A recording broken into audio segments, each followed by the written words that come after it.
Welcome. I am a lay Shin Buddhist who nevertheless maintains an interest in the broader realm of Pure Land and Mahayana Buddhist teachings. My YouTube channel is called Akala Akala, that is A-C-A-L-A, A-C-A-L-A. In these podcasts, I make a non-scholarly, humble, and sometimes bumbling attempt to explore a particular topic or question related to the wonderful Buddha Dharma. I hope you find them to be of interest. With that said, let us begin. So in this podcast, I'm going to upload a rather long commentary on Shinran's hymn of the Nembutsu and True Shinjin. Shinran's hymn of True Shinjin and the Nembutsu.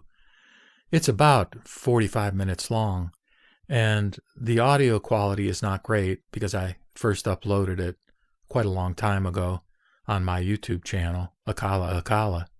But it is understandable, and it in some ways perhaps can serve as kind of a primer even for people who have not had exposure to Shin Buddhism.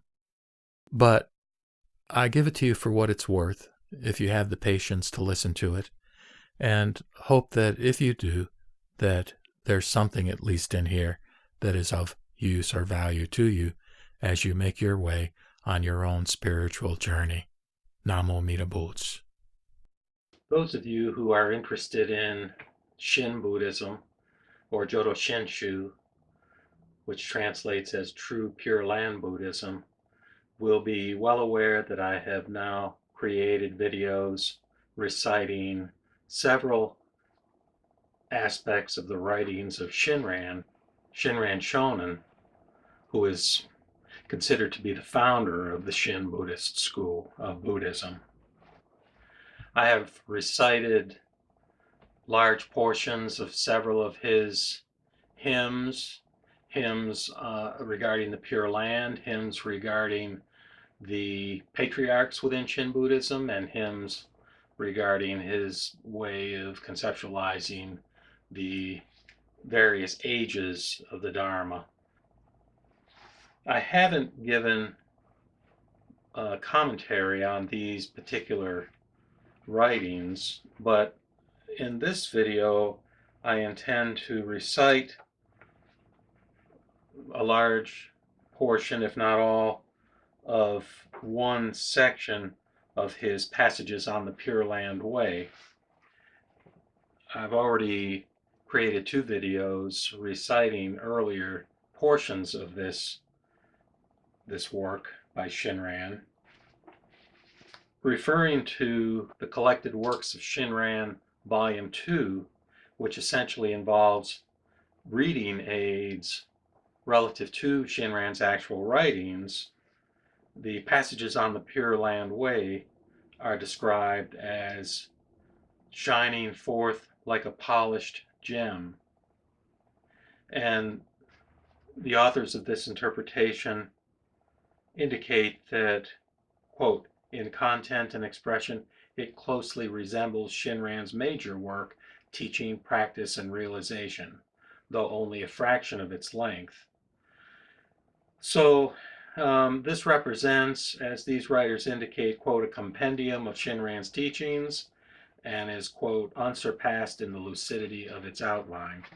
Now again, you can refer to Part 1 and Part 2 that I recited, but what I intend to recite in this video, as well as comment upon it, is a hymn that Shinran wrote within this work, Passages on the Pure Land Way. And again, the authors of the interpretation of this work indicate that, quote, this hymn is similar in style, content, and phraseology to the one in Teaching, Practice, and Realization, popularly known as Shoshinge, or Hymn of True Shinjin. The hymn presents the essence of Shin Buddhism as revealed by the 7 patriarchs, who are each taken up in historical order. There are 2 things I want to comment upon there. One is that it's very common and traditional for a school, for a given school of Buddhism, to identify who its patriarchs are, to identify its lineage.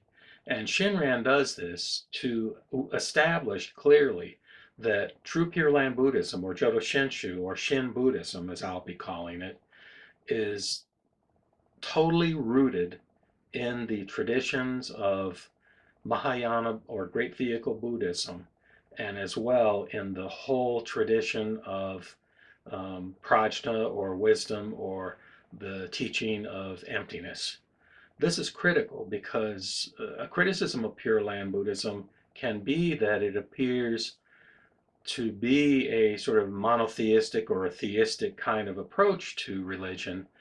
But while at one level it can be interpreted that way as a source of comfort for the layperson who accepts the teaching at a very straightforward level, that Shinran's understanding and description of this lineage clarifies that his own appreciation for this teaching was much deeper in terms of being able to relate it to, as I say, the profound and wonderful teachings of Mahayana Buddhism and the Bodhisattva path. Now, the other thing that I'll mention there is that if this is a treatise, if you will, focusing on one particular topic or concept, then that topic is Shinjin. And Shinjin is, of course, a word that's not common or understood easily by us in the West. And it's interpreted in different ways. I think Dobbins, in his book on Jodo Shinshu, refers to it frequently as faith. And that is a very common sense way of thinking of it.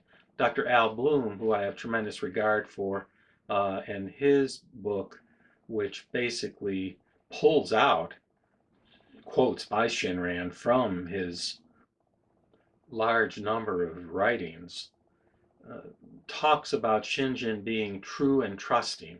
And I think that's a very nice phrase for us to keep in mind as we listen to aspects of this hymn. Now, again, back to the patriarchs.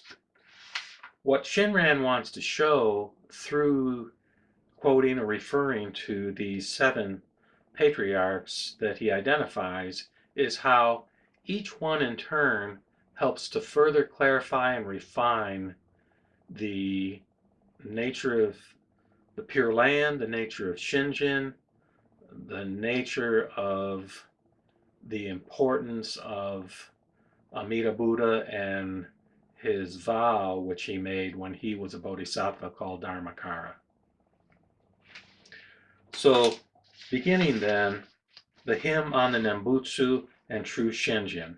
Well, let's stop right there. The Nembutsu. The Nembutsu and true Shinjin.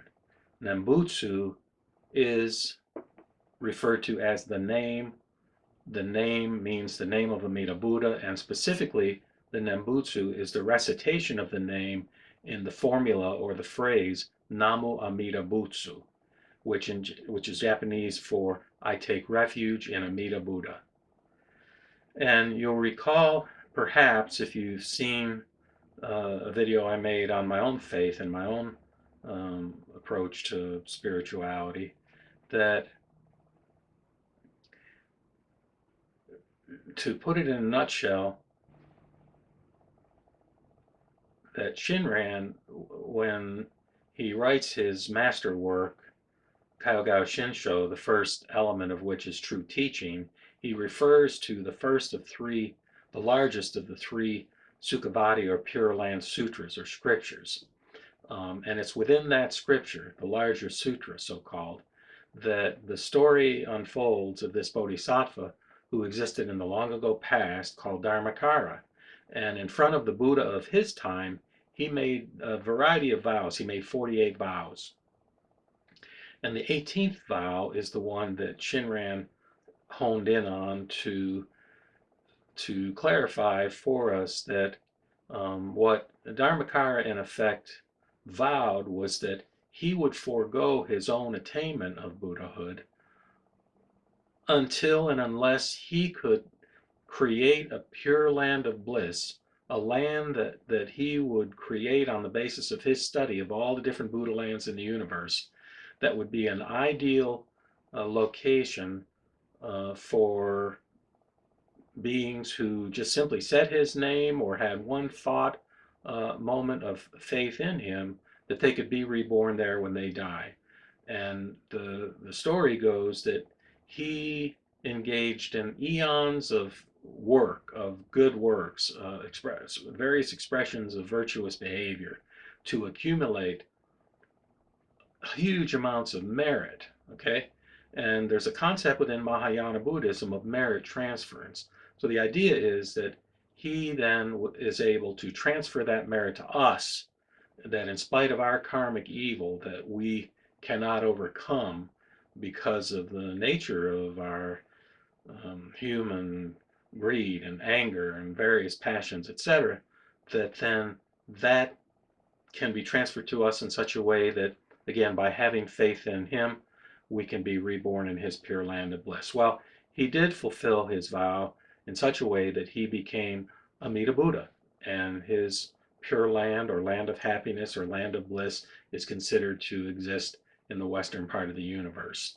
And Shin devotees, Shin Buddhists, believe that by saying the name, saying the Nembutsu just one time,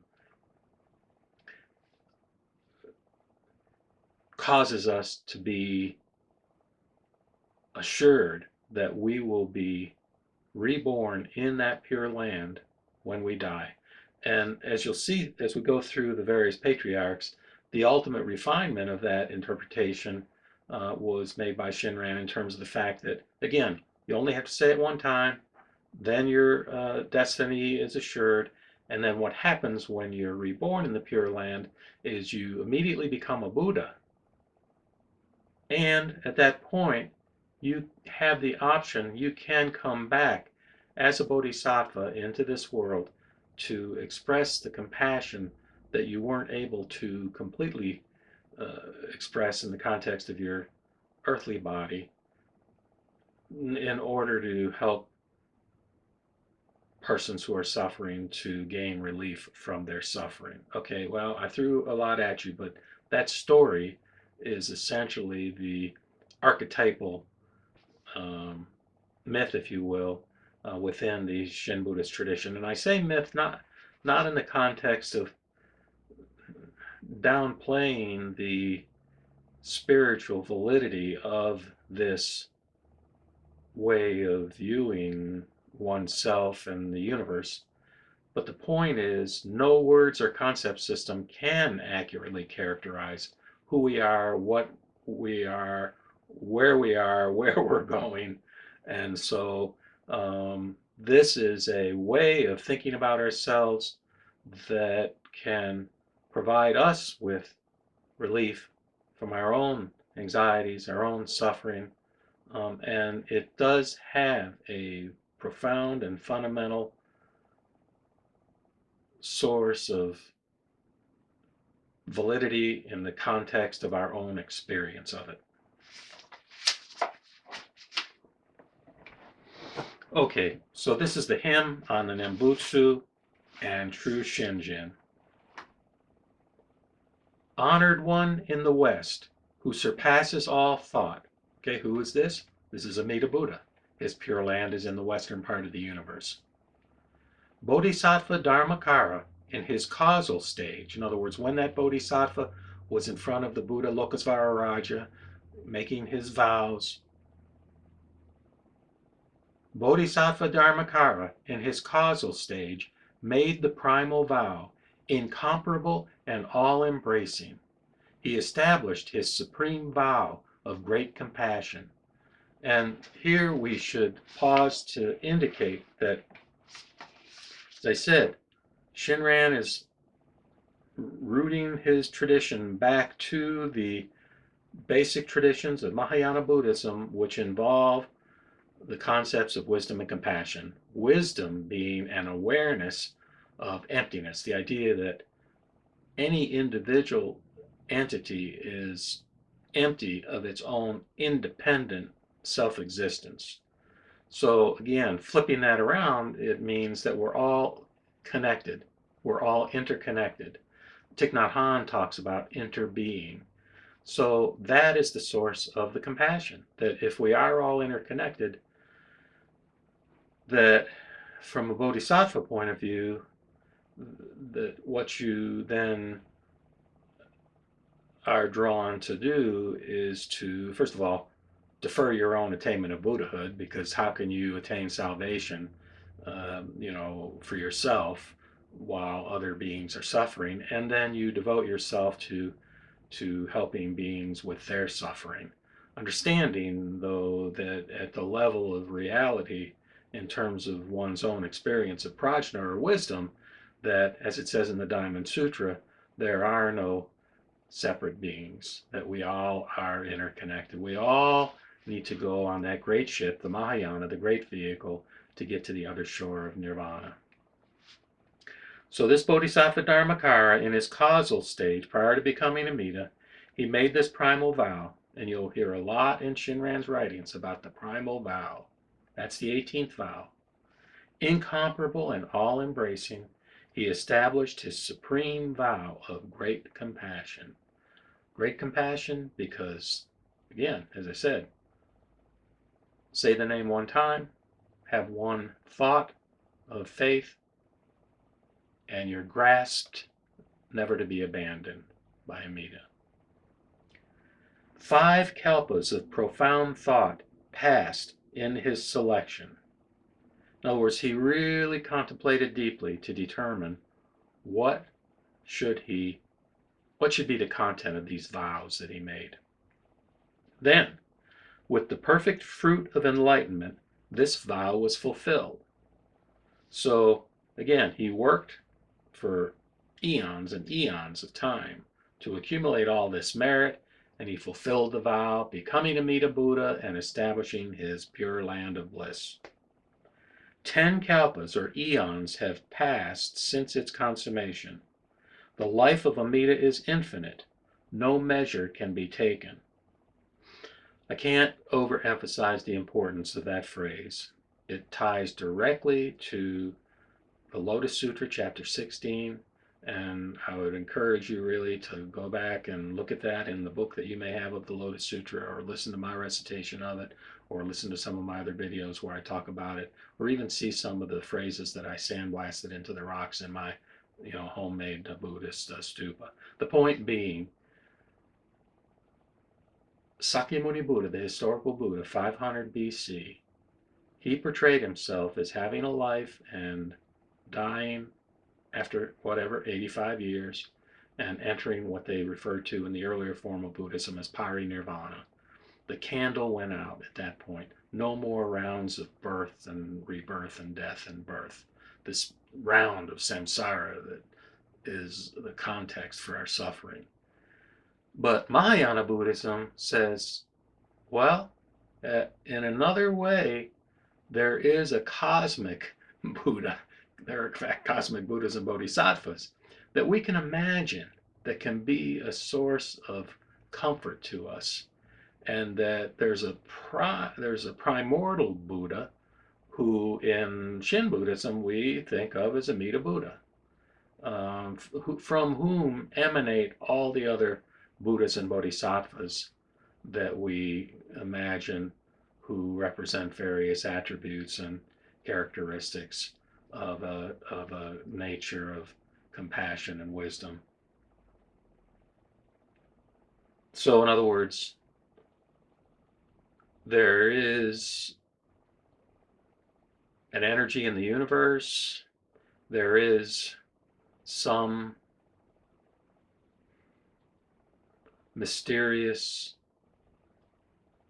force beyond our ability to conceptualize it in our so limited way of putting things into words and phrases and thoughts, that does exist. This is the essence of something that does exist infinitely, that we can view as a source of comfort for ourselves.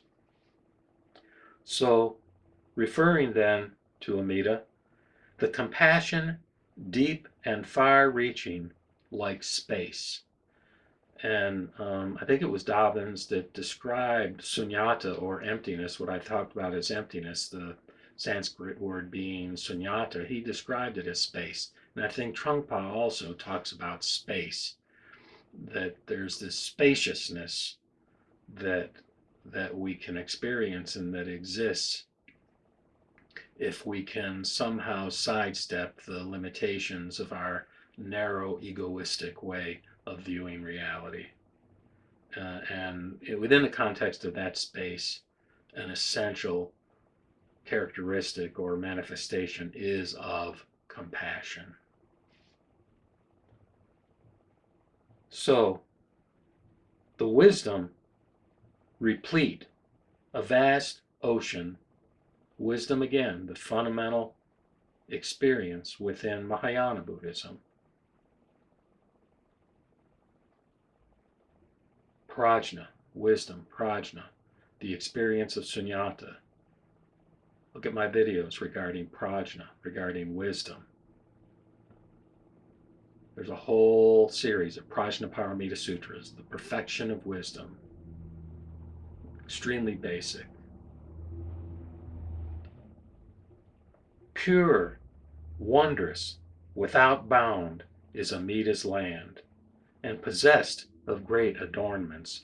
Now, here, there is an aspect of expedient means or tactful means, which is described as a technique that the Buddha uses in chapter 2 of the Lotus Sutra, as well as referred to in the Sutra of Innumerable Meanings and in other scriptures within Buddhism, that what we're doing is we're portraying this Pure Land as a pretty cool place, having all these adornments, flowers, trees, castles, whatever. We could put modern things in there if we wanted to.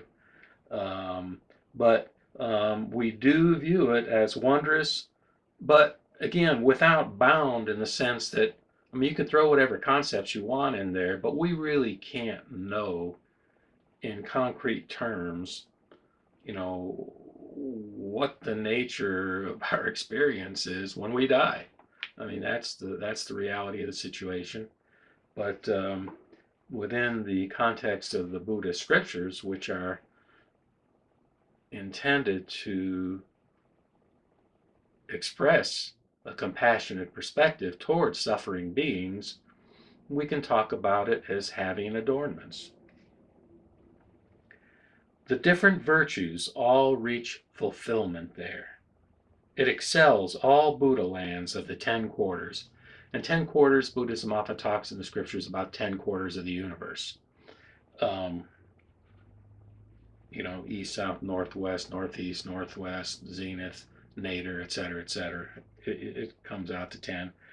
And that the different virtues reach fulfillment there reflects the fact that in this earthly life, we can't perfect the virtues. Frankly, even if you join a monastery, you're not going to be perfect in the virtues. It's in the nature of humans to have deviations from what we can we can conceptualize idealism, we can conceptualize supreme and perfect virtue, but to actually manifest it consistently on a 100% basis, day after day, year after year, forget about it. But in the Pure Land, all the virtues reach fulfillment there. And in fact, in the earlier form of Pure Land Buddhism, prior to Shinran's refinements, Honen and Shinran's refinements, they thought of the Pure Land as kind of like an environment where, because you weren't burdened by an earthly body, you could make advancements quickly on the path toward Buddhahood, but that you weren't necessarily immediately reborn as a Buddha.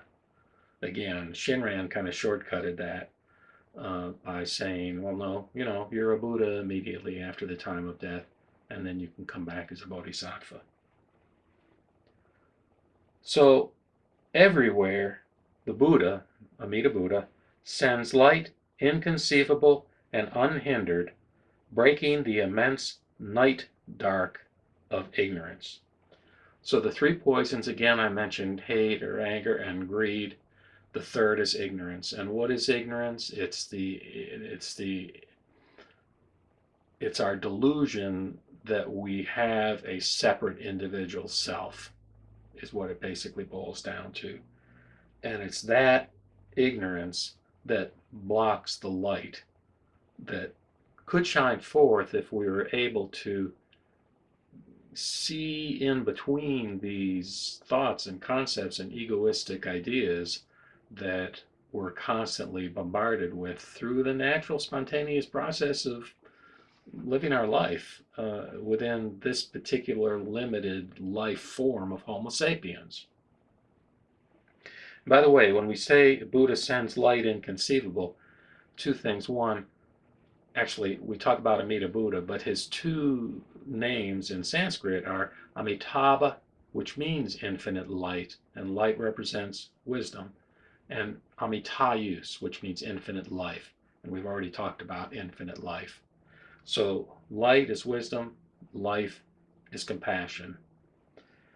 And of course, again, Shinran says light inconceivable. So he's acknowledging there that, he can put these hymns down, he can write treatises, he can cite the patriarchs or the scriptures.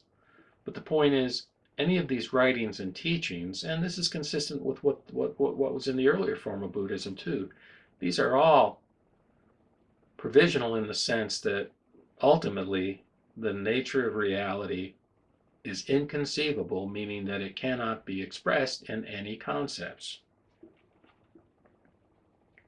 Wisdom light in its brilliance wakens wisdom eyes, and the name, with a capital N, is heard throughout the 10 quarters. Now we're back to the Nembutsu, the name, Namo Amida Butsu. Only Buddhists can fathom the virtue of Amida Tathagata. Sakyamuni gathers Amida's Dharma treasure to bestow on the foolish. So Shin Buddhism is really designed for the foolish, for the evil person, for the person who's incapable of following the bodhisattva path, the path of sages, the holy path. And what they're saying here, what he's saying here, what Shinran is saying here, is that, well, he's saying that Sakyamuni gathers Amida's Dharma treasure to bestow on the foolish, but again, this didn't come out of the historical Buddha's mouth.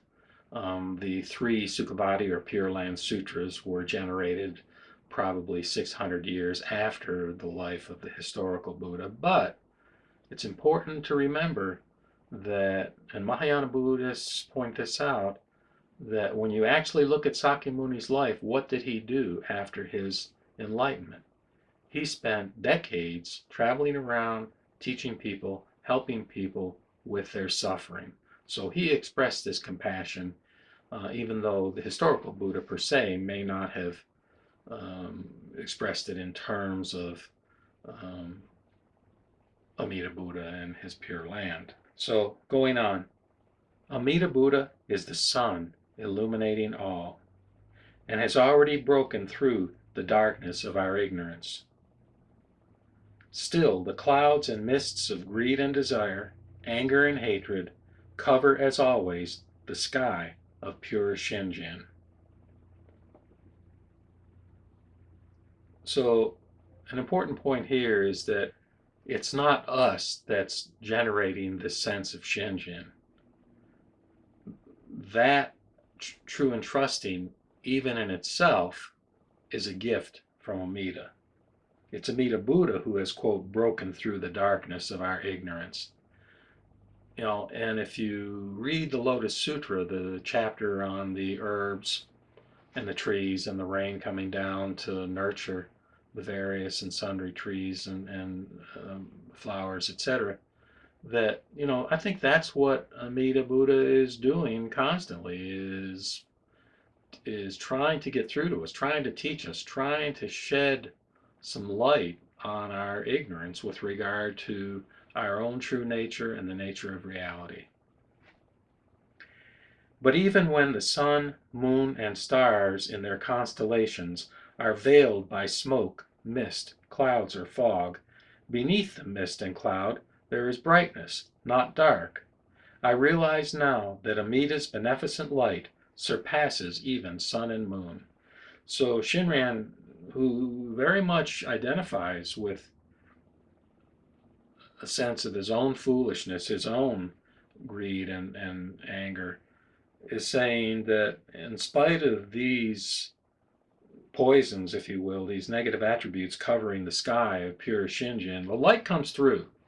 The light comes through, and he's able to experience it because the light does surpass even the sun and the moon in its brightness, and Amida has that power to get through to us in spite of our own egoistic tendencies. Necessarily, then, we will reach the dawn of supreme pure Shinjin, whereupon the clouds of birth and death in the three realms of existence will clear.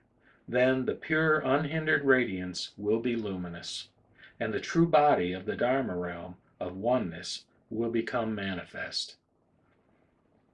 So the whole history of Buddhism is sort of transcending this cycle of birth and death.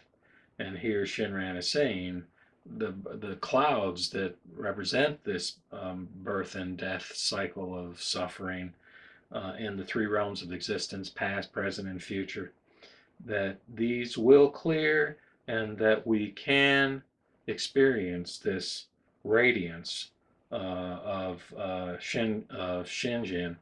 And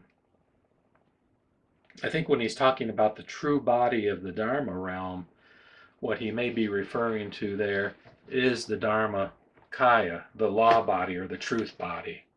And in a way, I suppose we can think of Amida as the Dharma Kaya, which is beyond all concepts, but we could also think of Amida as the Sambhogakaya. You'd have to refer to an earlier video regarding the theory of the three bodies of the Buddha in that regard. But in any case, he goes on and says, when persons awaken Shinjin and utter the name, and he makes the point in different ones of his writings that Shinjin is not different than saying the name. Okay? But basically, when Shinjin is awakened, through Amida's calling us, through Amida's efforts toward us, through other power, the name naturally and spontaneously is expressed by us. So when persons awaken Shinjin and utter the name, Amida's light embraces and protects them.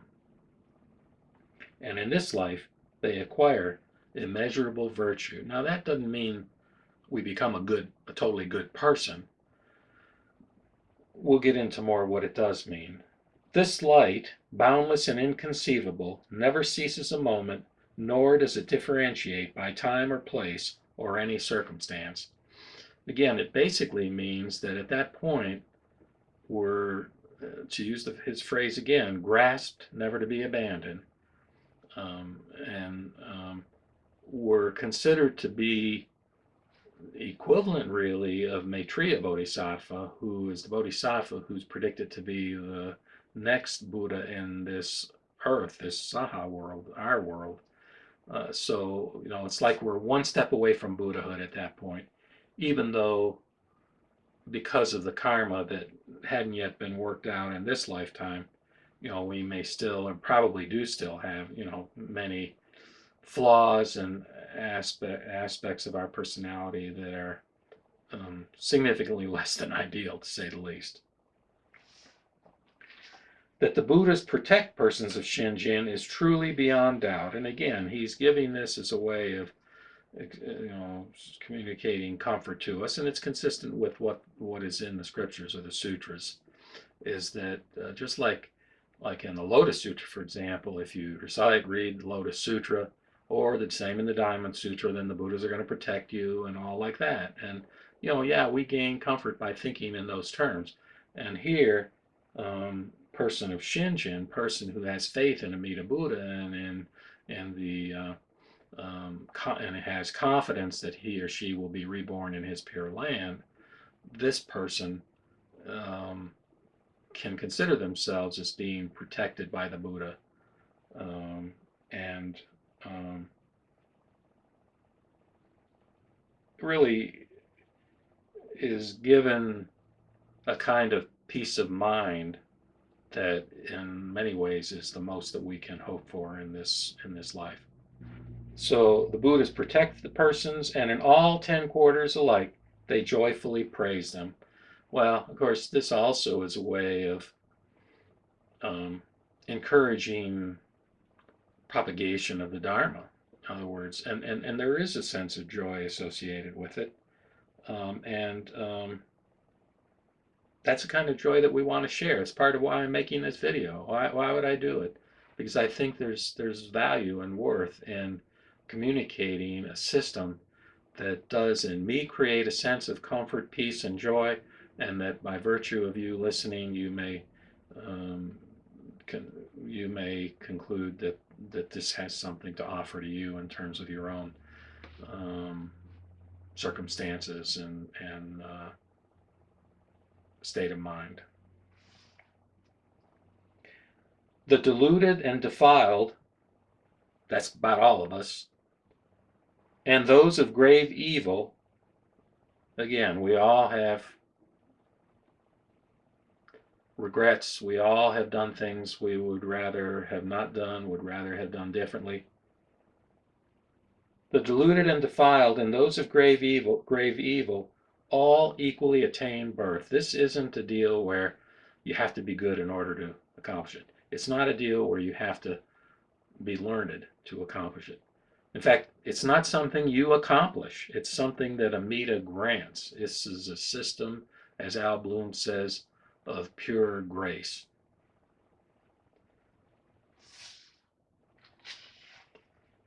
Those who slander the Dharma, which is a pretty big sin within the Buddhist tradition, Dharma being the Buddhist teachings, or who lack seeds of Buddhahood, and I'm not sure what he means by that because we all have the Buddha nature in the context of Mahayana Buddhism. When they turn about at heart, there's a turnaround of the heart. Okay, it's like a conversion experience, but it may be sudden, it may be gradual. All those people, all of us, all go to the Pure Land. So again, it's non-discriminatory. In the future, the sutras will all disappear. The larger sutra, the one I mentioned before, the larger sutra, Sukhavati Sutra, alone is designed to remain 100 years thereafter. How can one vacillate in doubt over the great vow expounded in this sutra? Simply entrust yourself to Sakyamuni's true words. Again, this isn't the historical Sakyamuni. All the Mahayana sutras were written probably 100 to 200, right in there, AD.